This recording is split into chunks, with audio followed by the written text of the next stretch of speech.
Anflebaw anisu ayaw bismillah dongi baru kene kan bi dongi baru kuna fonu na bakrubaw la amena kuma malide minu kumbe Tunisi jamana kan ni gerente talendo ku segere ka sabu ke uka jamana kuntigi ale ka korofo dowye o ma keme ani bisaba ani nduriye bismillah mine sibri temne anga jamana panguruji kene baka kumbe na anga jamana ma nyema fe amna kuma o kan bi dongi baru konnana ni o temna ka boy gerente ta ambe ka ambala ka minu segere furu sowla ani du ko namna olu yu togola sosoro so min koni benado uji koro dona na tawla amna kuma kan bi dongi bar konnana nunu de bina ke bi dongi bar kuna fonu na bakru bawe kuna fonu were bambulo ka fara minun kan ni ka kuna sirilembo aw dangana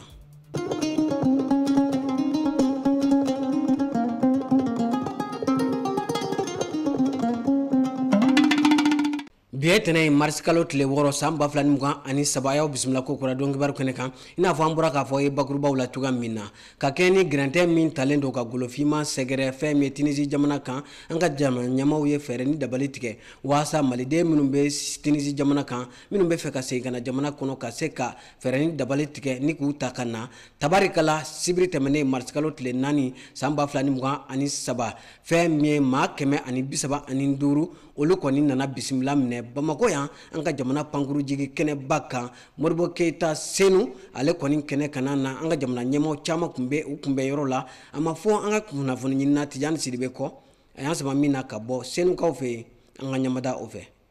ni wati labanunu na Tunisi jamana yelemana ka ke tasuma kamiye golofima umbolo ka sabu ke uka jamana kuntige korofo minu fo min bena ni futne ye maudu sukuna ka nyesin golofima umma ode kwa nkera sabu ye Tunisi ka ukone wuli ka jo sabati ni ka golofimaungen ka bo usi yoro ula ni ka dow yere jogi ode la anga jamana nyema ye fere ni dabali tige ni ka fo anga jamana laside so mbe Tunisi jamana kan ma minu be fe ka sein kana u yere ye faso mali bakono kulu karafu nyanka bi an a décidé ka segin kana an faso la parce que Tunisien fait an te an la kanani kunte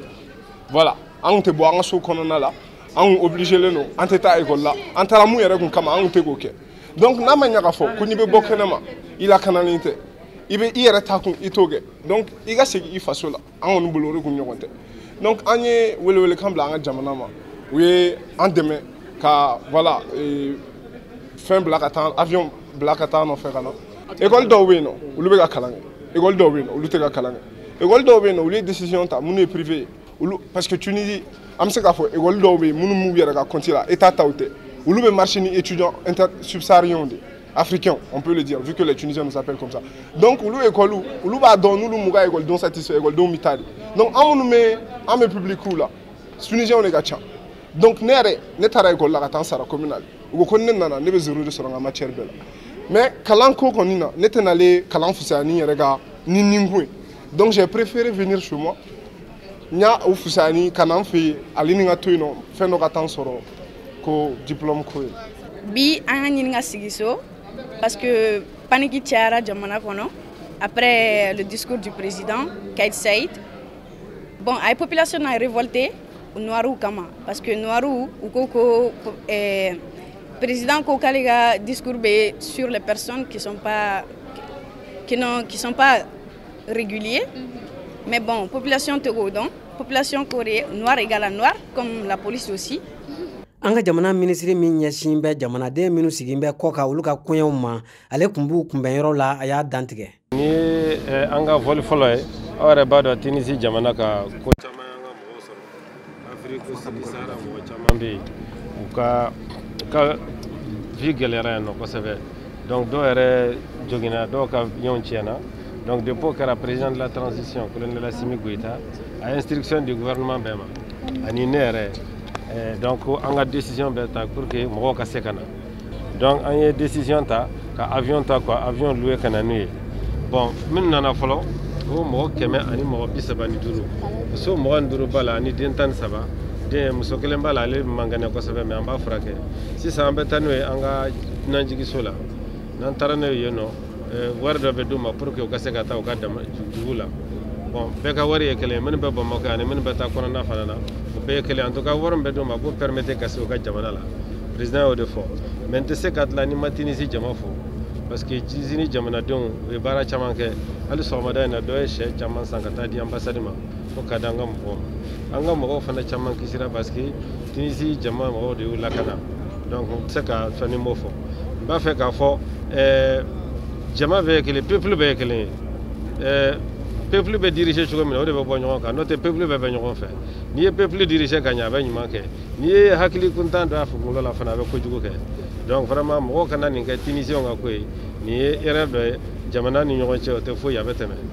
Ka kɛ ni ko in y'an ka bonya ye an ka jamana ministre min ɲɛsin bɛ sɔrɔdasiw ka koɲa ma ni o ye colonel Sadio Kamara ye ale fana ma to kɔ nin kɛnɛ in kan.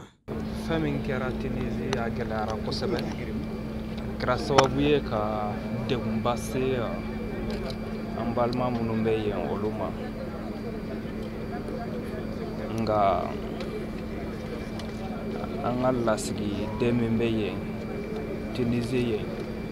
o n'an ka Mali gouvernement ye disposition ta walasa malien fɛn fɛn bɛ Tunisie u bɛ se ka lakana cogoya min na nin kɛwale in Mali autorités y'a kɔn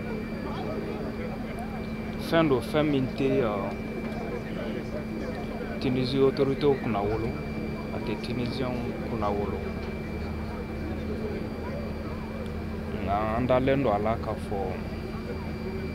u bɛna hakili ɲuman sɔrɔ min bɛ kɛ sababu ye an ka an balima minnu bɛ olu sigilen don min bɛ kɛ sababu ɲuman ye olu ma. Yɛrɛkun sɔrɔ o man dɔgɔ sɔrɔ la jamana ɲɛmaaw y'a jira k'a fɔ ko maliden minnu bɛ jamana kɔ kan n'u mago bɛ dɛmɛ na ko hali sisan dayɛlɛn bɛ u ye wulikajɔ na kɛ waasa ka dɛmɛ don u ma teliya la.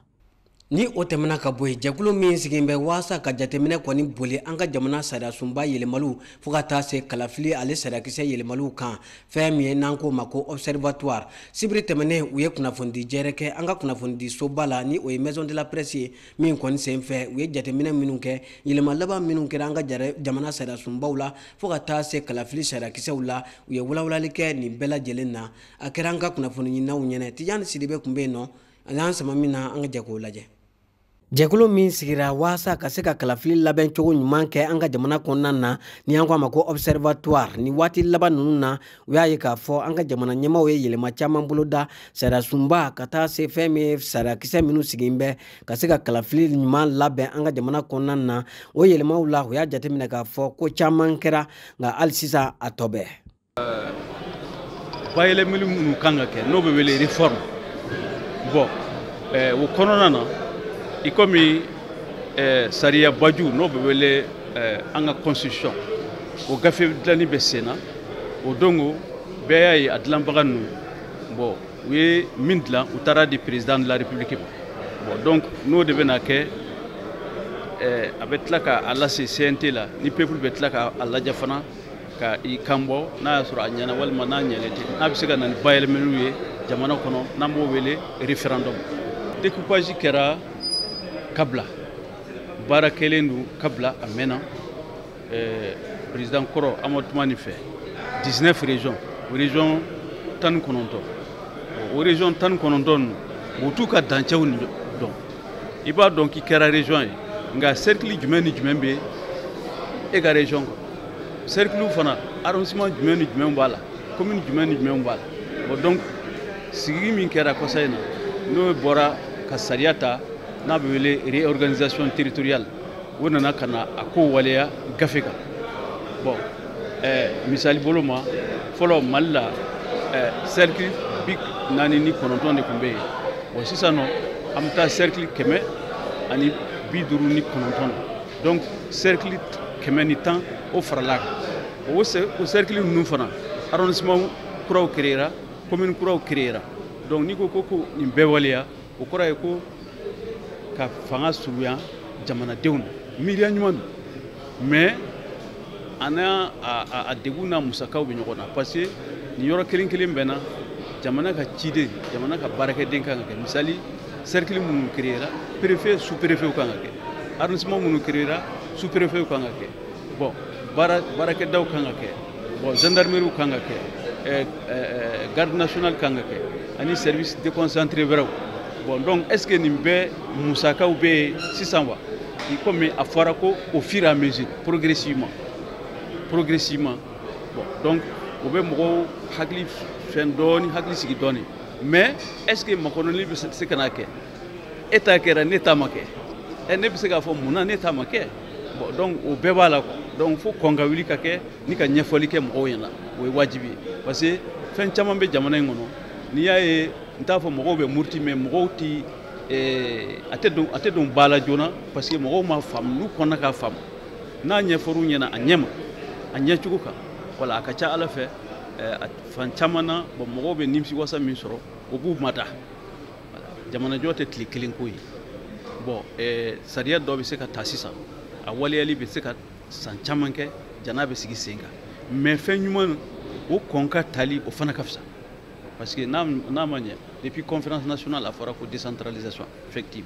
bon yɔrɔ caman décentralisation kun fɔlɔ min kɛra yɔrɔ dɔw ko k'u tɛ fara yɔrɔ wɛrɛw kan olu fana bɛ fɛ ka kɛ commune bon ayiwa an tilara ka na don crise ni fɛn minnu na bon yɔrɔ caman fana bɛ yen u bɛ fɛ ka kɛ commune bon donc bi bi in na kɔni an bɛ se k'a fɔ a waleyali a ka gɛlɛn parce que a musaka ko mais peut-être ni ala ye si ni kɛnɛ d'an ma a bɛ se ka waleya mais fɛn ɲuman kɔni de don ka d'a kan a b'a to jamanadenw bɛ surunya kubedaw ni fɛnw na bon u ka ko bɛ se ka ta ba la joona ni u fana bɛ se k'a dɔn k'a fɔ ko u ye jamana ye yɔrɔ dɔ ye parce que yɔrɔ bɛ yɔrɔ la bon a ka bon a ka kɔrɔ mais i b'a sɔrɔ jamana ka fosi tɛ yen presque ni n ko jamana ka fosi tɛ yen par exemple préfet sous-préfet service déconcentré n'o fosi tɛ yen u bɛ yɔrɔ jan de boli pour que u ka se ka yɔrɔ dɔw ma sɔrɔ bon donc n'a sɔrɔla yɔrɔ surun na donc fɛn ɲumanw de don mais a tɛ taa musaka kɔ musakaw bɛ ɲini de musakaw bɛɛ tɛ se ka sɔrɔ yɔrɔnin kelen donc a bɛ se ka kɛ régime min bɛ na walima o kɔta yɛrɛ k'a sɔrɔ a bɛɛ ma waleya mais fɛn ɲuman kɔni don n'a donna ba la. Donc u ye wulikajɔ laban min kɛ ni ka cercle 110 bɔɲɔgɔnko fara cercle tɔw kan u kɔni nisɔndiyara o la kosɛbɛ. La musée de la femme n'an ko ma todunkan na muso kunda u ye kunnafoni jɛrɛ kɛ bi sɔgɔmada in na u jabala la Korofinakaw fɛ yen min sen fɛ u ye maaw ladɔnniya k'a fɔ ko jigiyaso kura o kɔni dayɛlɛla u fɛ yen nɔ k'a ɲɛsin an balakaw ma gɛrɛntɛ bɛ ta ka minnu sɛgɛrɛ u ka furusow kɔnɔ fo ka taa se bɔlɔnkɔnɔnaw ma o kɛra an ka kunnafoni ɲinaw ɲɛna Tijani Sidibe n'a ka kuma galamatigi kun bɛ yen u y'an sama min na an ka jɛ k'o lajɛ. A jateminɛna k'a fɔ k'an ka jamana kɔnɔ danbe kari muso caman na u ka cɛlasigiyɔrɔw la walima u ka cakɛdaw la k'a da u ka lahalaw kan k'u ye muso ye o de la nin cakɛyɔrɔba in dayɛlɛla k'a kɛ jigisɛmɛyiri ye an balakaw ye. A bɛ waati bɔ a gɛlɛya dɔw bɛ musow kan n'o ye gɛlɛya a dan ye mun bɛ se k'a fɔ o ye mun ye dankarilen de bɛ musow la dankari bɛ musow la. A bɛ se ka kɛ cɛ ni muso du kɔnɔna na komi n'a sɔrɔ muso ani a sigiɲɔgɔnw ou bien muso hali kɛlɛ min bɛ an da la u dankarilen bɛ u ka musoya la parce que bin bɛ k'o kan u bɛ taa ka musow lajɛ ni min y'u diya dɔrɔn u b'o minɛ. U bɛ taa n'u ye denmisɛnninw u b'o fana u ma se furu ye mais u b'o ta u sago k'o la donc o damatɛmɛ wale ninnu madame la présidente Adama Konare a y'a jateminɛ ko il faut que an fana k'a lajɛ n'an bɛ se ka yɔrɔ dilan muso minnu bɛ gɛlɛya nin kɔnɔ u bɛ se ka na cogoya min na k'u ɲɛji cɛya hakilina u hakili sigi ka se fɔlɔ u ka se ka kuma yɛrɛ fɔlɔ parce que ni gɛlɛya bɛ musow kan an ka société yɛrɛ bɛ cogoya min na a tɛ kun i la yɔrɔ dɔw la i k'i da don a kuma la hali masaw yɛrɛ u b'a fɔ taa muɲu awɔ musoya ye muɲu ni sabali ye i b'a muɲu ka se yɔrɔ dɔ ma i yɛrɛ a bɛ na fɛ yɛrɛ fiɲɛ bila i ka adamadenya la donc nin dayɛlɛla u ka na n'u nana u bɛ mɔgɔ sɔrɔ ɲɛ min b'u n'u hakili yira ɲɔgɔn na mun b'u dɛmɛ u ka degun kɔnɔ ka d'abord u ka se ka a kuma yɛrɛ fɔ fɔlɔ k'u lafiya donc n'o bɔra la u kan ka taa sira min fɛ a b'o bilasira o sira fɛ donc an yɛrɛ bɛ ka fɛn dɔw boloda n'o ye baroninw ye n'o ye ka arajo la an bɛ interview kɛ an bɛ magasinw kɛ ka micro trottoirw kɛ pour que sensibilisation yɛrɛ ka kɛ nin ko in na cogoya min na dɔ bɛ se ka bɔ a la. Kalanfa minnu bɛ sugandi ni ka jigisigi kuma ani bilasirali kuma fɔ musow ye olu dɔ tun bɛ kɛnɛ kan a y'i dantigɛ. Bi sigi in bɛ ka kuma kɔlɔlɔ minnu bɛ ta ka musow sɛgɛrɛ komi an bɛ musow ka kalo de la tɔɔrɔya jugu minnu bɛ ta k'u sɛgɛrɛ u farikolo la u hakili la an'u kɛwalew an'u kɛcogoyaw la walasa ka se ka ɲɛfɔ mɔgɔw ye ka dansigi wale minnu bɛ se ka ta k'o kow sɛgɛrɛ walasa k'o tɔɔrɔya ninnu wuli ka b'u kan bi sigi in kun b'olu de kan. An ka sigida yɛrɛ taabolo ye ko musow ka muɲu de a bɛɛ baselen bɛ ko musow ka to duguma ka a ku o de y'a to musow tɔɔrɔlen don kosɛbɛ sigidaw la hali ni ko kɛr'u la n'u k'u bɛ bɔ u bɛ taa fɔ mɔgɔw b'a fɔ ko n'i bɔra i bɛ t'i ka fɛn ɲɛfɔ i bɛ t'i ka degun dɔ lase i ka mɔgɔw ma i bɛ t'i ka cɛ labɔ i bɛ t'i n'a ye kɛnɛma i bɛ t'i kungo lase kɛnɛma donc o kama muso caman muɲunen don so kɔnɔ k'a sɔrɔ a ko bɛ se ka furakɛ k'a sɔrɔ a ko ma taa yɔrɔ jan a bɛ se fo muso 700 ɲɔgɔn ma olu bɛɛ muso 700 ɲɔgɔn olu bɛɛ bɛ se ka olu bɛɛ degun sɔrɔ nin waati kelen laban in kɔnɔna na minnu lamɛnna ka dɛmɛ d'u ma bon ka foli di musokunda mɔgɔw ma ministère de la santé mɔgɔw fo ani ka jamana ɲɛmɔgɔw fo u ka cɛsiri la cɛsiri min b'a to jamana in bɛ se ka hakilila ɲumanw ta hali bi tɔɔrɔya ko ni kɛwale jugu minnu bɛ ta ka balakaw sɛgɛrɛ ka dɔ bɔ degun n'u tɔɔrɔyaw la. Jɛkulu caman de kɛn bɛ ka wuli ka jɔ sabati waasa ka nin waleya in kɛlɛ ka bɔ an ka jamana kɔnɔ. ULDAF ye ONG kɔrɔba ye ONG dɔ fana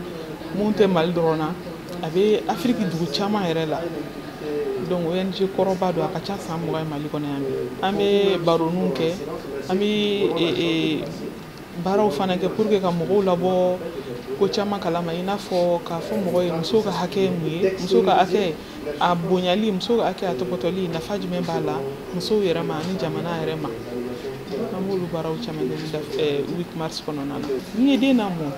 depuis a fitinin k'a yira la k'a fɔ fɛn fɛn yɛrɛ de ye ɲangata ye a man ɲi i ka kan k'i adamaden ɲɔgɔn bonya ko k'a yira den na k'a fɔ den cɛmanni i kan ka i balimamuso bonya ni den kɔrɔbayara n'o hakilina ye k'a fɔ cɛman sa muso ye